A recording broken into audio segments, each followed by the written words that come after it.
O suar sangue, ou hematidrose, é um fenômeno raríssimo. É produzido em condições excepcionais. E para provocá-lo é necessário uma fraqueza física, acompanhada de um abatimento moral violento, causado por uma profunda emoção, por um grande medo.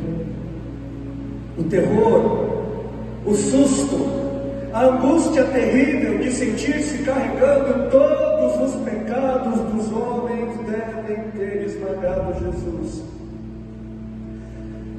Tal tensão extrema produz o rompimento das finíssimas veias capilares que estão sobre as glândulas sudoríparas, e o sangue se mistura ao suor e se concentra sobre a pele, escorrendo então por todo o corpo até a terra. É o estado de espírito que leva alguém à sua ação. O terror, o susto, a angústia terrível de sentir-se carregando todos os pecados dos homens devem ter esmagado Jesus. Conhecemos a farsa do processo preparado pelos líderes religiosos, o envio de Jesus a Pilatos e o desempate entre Herodes e Pilatos. Pilatos teve que ceder, então ordenou a flagelação, o chicoteamento de Jesus. Os soldados despojam Jesus, tiram a roupa de Jesus e o prendem pelo pulso a uma coluna tática. A flagelação se efetua com tiras de couro múltiplas, sobre as quais são fixadas bolinhas de chumbo e pequenos ossos. Os carrascos devem ter sido 2, um de cada lado e de diferente estatura, e golpeiam com chibatadas a pele já alterada por milhões de microscópicas hemorragias de suor e sangue. A pele se dilacera e se rompe, o sangue expira, a cada golpe Jesus reage com sobressalto de dor. As forças se esvaem, um suor frio lhe impregna a fronte, a cabeça gira em uma vertigem de náusea, calafrios lhe correm ao longo das costas. Se não estivesse preso no alto pelos pulsos, cairia em uma poça de sangue. Depois do escárnio da coroação, com longos espinhos mais duros que os de acácia, os algozes entrelaçam uma espécie de capacete e o aplicam sobre a cabeça de Jesus. Os espinhos penetram no couro cabeludo, fazendo-o sangrar, e os cirurgiões sabem o quanto sangra o couro cabeludo. Pilatos, depois de ter mostrado aquele homem dilacerado à multidão feroz, o entrega para ser crucificado. Colocam sobre os ombros de Jesus o grande braço horizontal da cruz, que pesa uns 50 quilos. A estaca vertical já está plantada sobre o calvário. Jesus caminha com os pés descalços pelas ruas de terreno irregular, cheias de pedregulhos.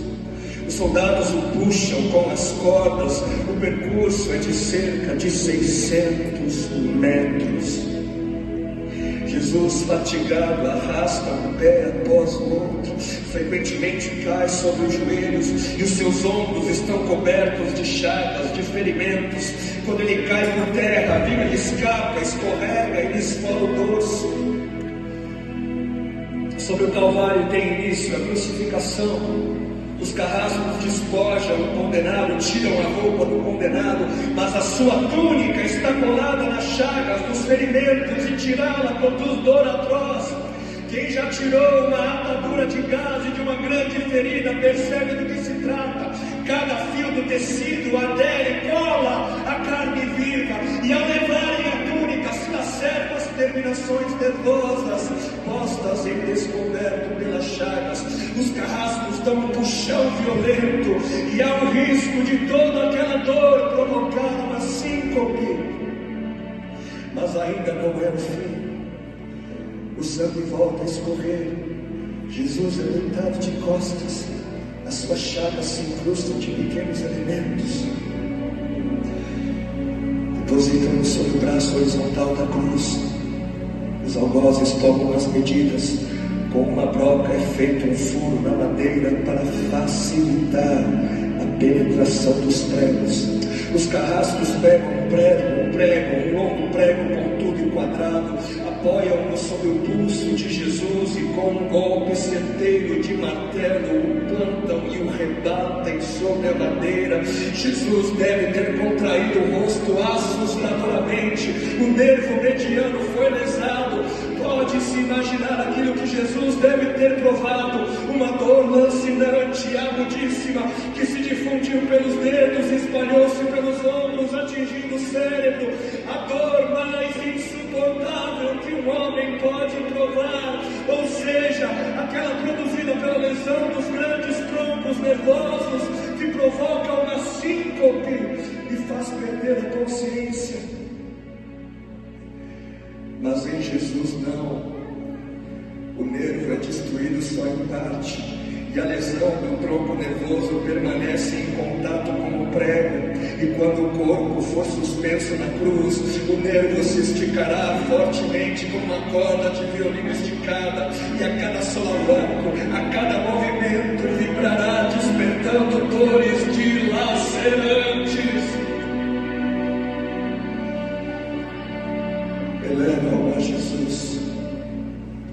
Os ombros da vítima esfregam dolorosamente sobre a madeira áspera.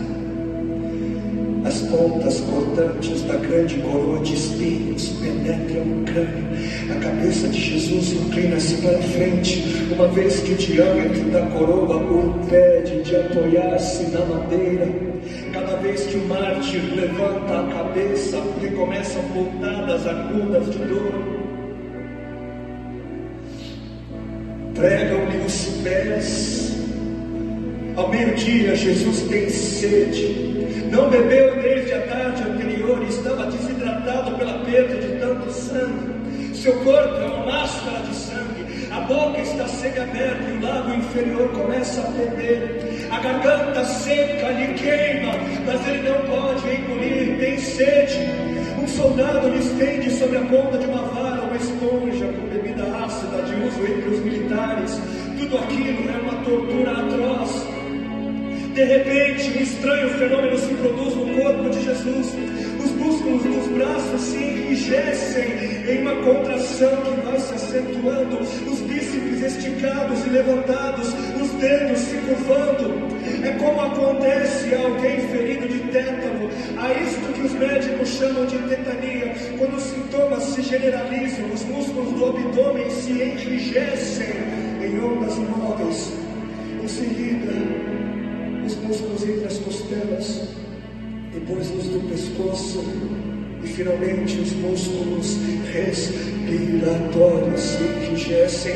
A respiração se faz pouco a pouco mais curta, o ar entra, mas não consegue mais sair. Jesus respira com o ápice dos pulmões, tem sede de ar como um asmático em plena crise.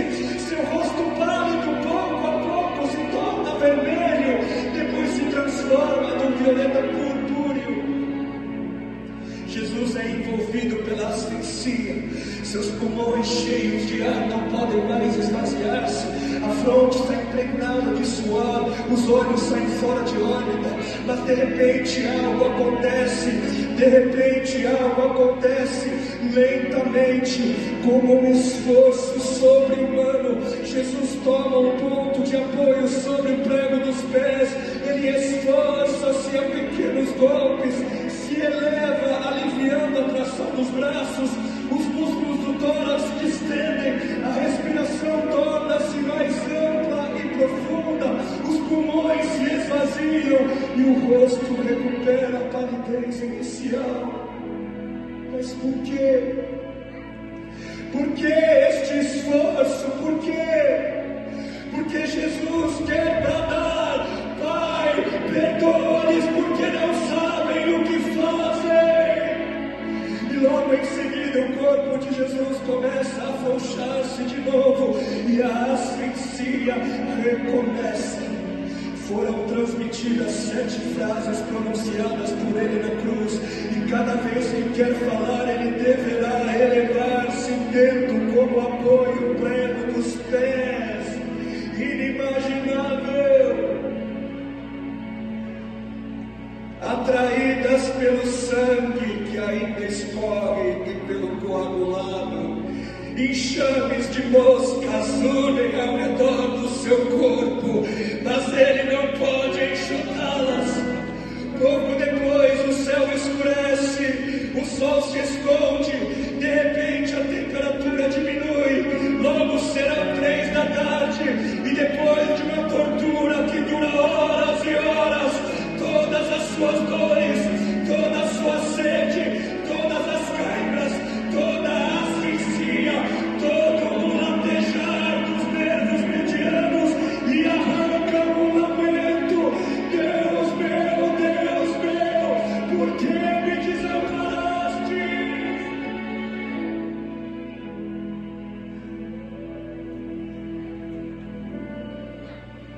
Jesus grita: está consumado! E em seguida, num grande brado, diz: